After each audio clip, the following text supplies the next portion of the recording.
And welcome back to the Business Breakfast with Malcolm Taylor. And Brandy Scott, and where, Malcolm, you have done the most impressive interview of the week, I think. Awards to you. It was... Basically, we were very, very pleased to catch up with Desmond Tutu, and many thanks to producer Alan for getting hold of this and actually tying it down. Quite a bit of work was involved in this.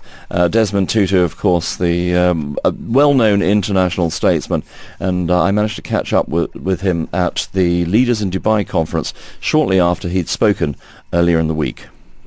The Most Reverend Desmond Tutu, Archbishop Emeritus of Cape Town and also international statesman. Thank you for joining us.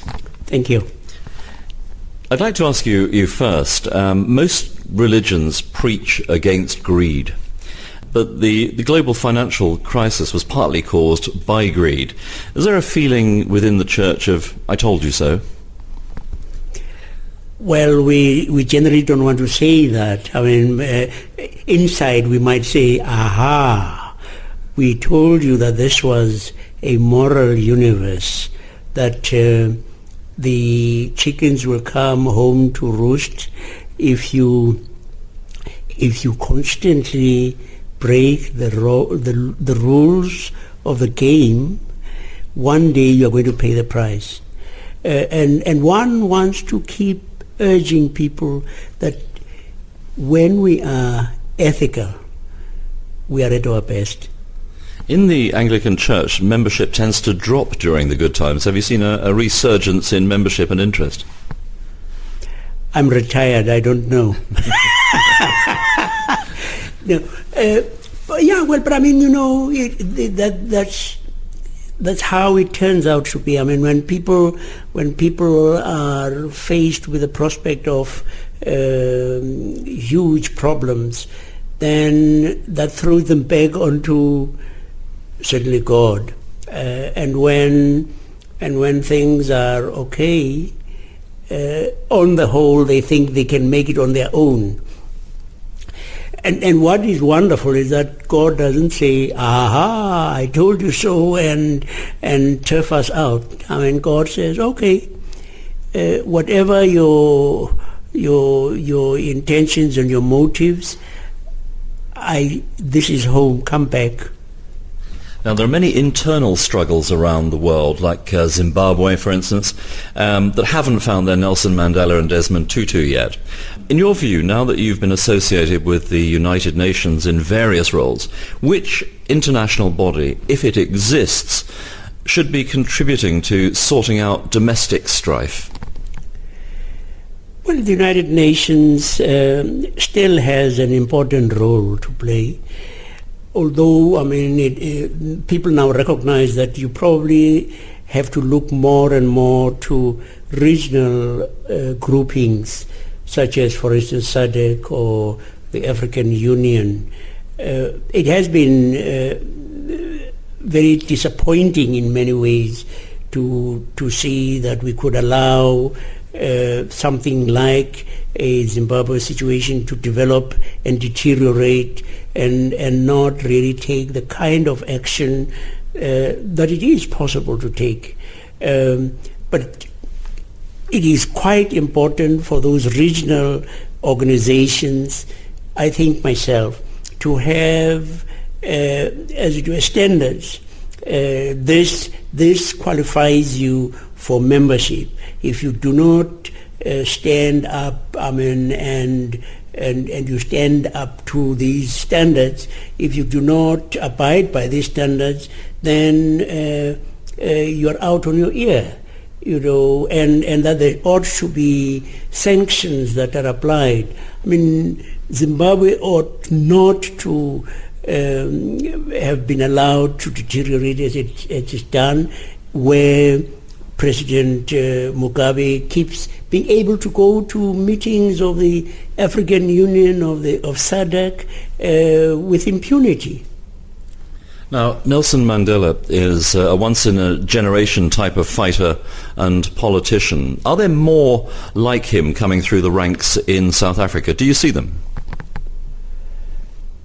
At the present time, no. I would say that we are going through a rather rough patch. We had We had our the moments when we were flavor of the month kind of thing, but we have come down to some extent with a bump, and no, not really. I think he's one in a lifetime kind of leader. One hopes, that you will have some of them coming up, but at the present time, no. You've won hundreds of awards around the world. What one award gives you more pleasure than all of the others? I haven't thought about that. Not really, except maybe to say that the Nobel Peace Prize, coming at the time that it came, when we were really being roughed up as a people, was quite important for our struggle. It encouraged our people. It boosted our morale. It gave warning to the apartheid government, and made open doors that previously were closed. And in a related question, really, what single thing have you done in your life of which you're most proud? I'm not sure that becoming the father of a son. Mabruk. It was wonderful. That our first child, it happened, yes, to be a son. It made you feel like God, actually, at that moment, and it was a great occasion to become a father. Any regrets? Regrets? I wanted to become a physician. And now and again there are moments when I see these people in their white coats and their stethoscopes. There's a little bit of me that still hankers after that. If you could change your career at this stage in your life, what would you want to be? Still a physician or something else? A physician, yeah. Somebody suggested that I might not be too bad as a pop singer. A pop singer? Yeah. rap artist, rap. Well, that brings me nicely on to my next question, which is the Tsar News program in South Africa, the satirical puppet that did have you on as a rap artist. Yes. I think Zapiro exaggerates my chin and my nose rather, but I think it is actually a wonderful thing to have. Do you like the puppet of you? Oh, well, I like Tsar News. Yes, if more people at home watched it, and it sort of takes the mickey out of us, makes us laugh at ourselves and take ourselves slightly less seriously than we do.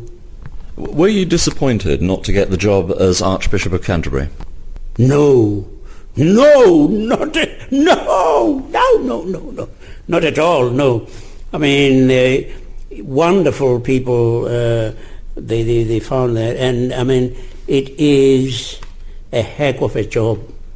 It really is.